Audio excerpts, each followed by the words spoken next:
Hi, I'm Monique Maley, and I'm founder and CEO of Articulate Persuasion.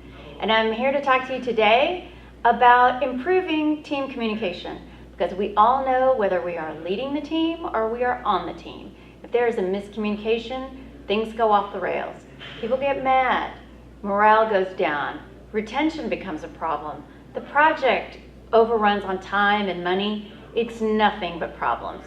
So let's talk a little bit about 3 things you can do to deal with it, whether you're leading the team or you're on the team. So first and foremost, you want to avoid the miscommunications, right? So what do we have to do in order to avoid things that we don't even expect coming down the road? And that's just it. We have to set expectations. But it's not just enough to set the expectations, whether it's what the client expects or what we expect of one another or who's doing what. It's really as important to just state it, and then you have to make sure it's really clear. And then you have to restate it, re-articulate it. And then most importantly, you want to document it, because that's the way we make sure we are actually on the same page.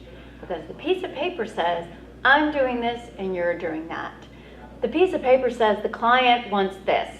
So now everybody knows and is really clear on expectations, and more than anything else, that will make sure you streamline and avoid a lot of the miscommunication that can happen on a team.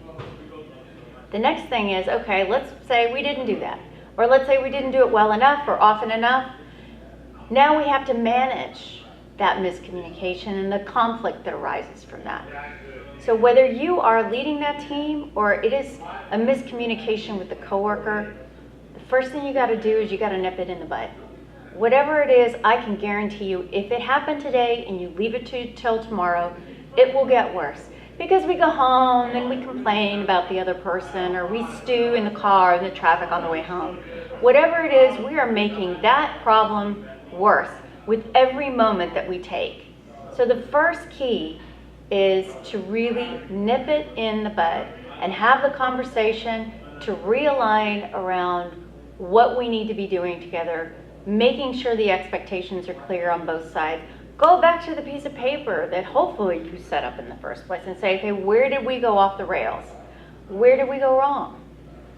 And part of that, the other part of managing, is really understanding both your default setting and the other person's default setting.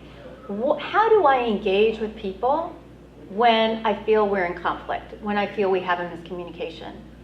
They're the people who are the avoiders, who just hide under a rock.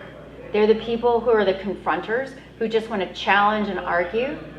And there is no right or wrong way around this. There's no judgment here. The key is to know your style, because you have to think, okay, if my style is confrontational and their style is avoidance, this is not going to be a good communication. So figuring out, how do I balance how I engage this person in a communication, in a conversation, so that we can actually manage this conflict and clear up the miscommunication. And then finally, if you are the team leader, and these are people on your team, and you've gotten them to sit down and have this conversation, you need to facilitate it. You cannot go in and fix it for them, because then it will constantly be coming up, and they will feel like they just fixed it because you told them to. But what can you do to go in and facilitate the conversation? How can you put a mirror up to each one's point of view and each one's conversation and help them build a system and process so that they can communicate more effectively the next time? So there are just 3 things for you to think about when you're having team miscommunication. If you want some more ideas and tips, always come back and visit us at articulatepersuasion.com, where we're cultivating influential and credible leaders.